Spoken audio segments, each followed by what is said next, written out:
Murakoze cyane tuje kubamurika channel yacu nshasha yitwa James TV Show.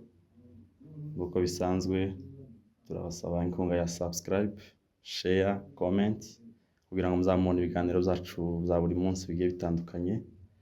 Inkunga yanyu ni subscribe, share na comment. Ibiganiro byiza bigiye bitandukanye. So tubane umunsi ku wundi, twakiriye abavandimwe twagendanye babibwira. Je nitwa James, channel yitwa James TV Show. Murakoze cyane. Murakoze cyane. Nanje nitwa amazina Pacifique Kamunege, ndi umunyamakuru kinyamakuru cyitwa Tuzarutsinda TV. Rero iyi ni channel shansha ije kugira ngo mushigikire, ni mwege muzo mushigikira channel ikazamuka. Rero mwese mugende mushigikire James TV Show muyizamure, kuko ni channel zabagaza ibintu byinshi bitandukanye.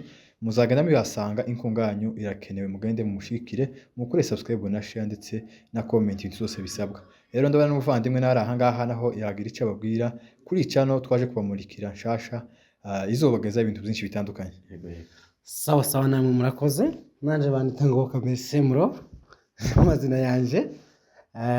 Icyo nabasaba no gushigikira James TV Show. Mugomba gukora subscribe mukamushigikira kubera ko hari umwana wanyu. Subscribe mukamushigikira rwose kubera ko niteza mbere.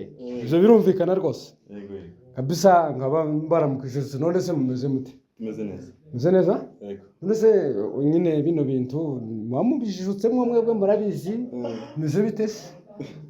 Tumeze neza nta kibazo. Meze neza. Abantu bagomba gukora subscribe Rwose. bakabashigikira n'umuvandimwe.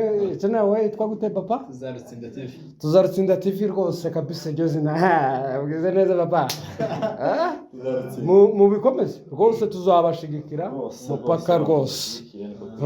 No turegeza na kameramene wacu kabisa, nawe wakoze.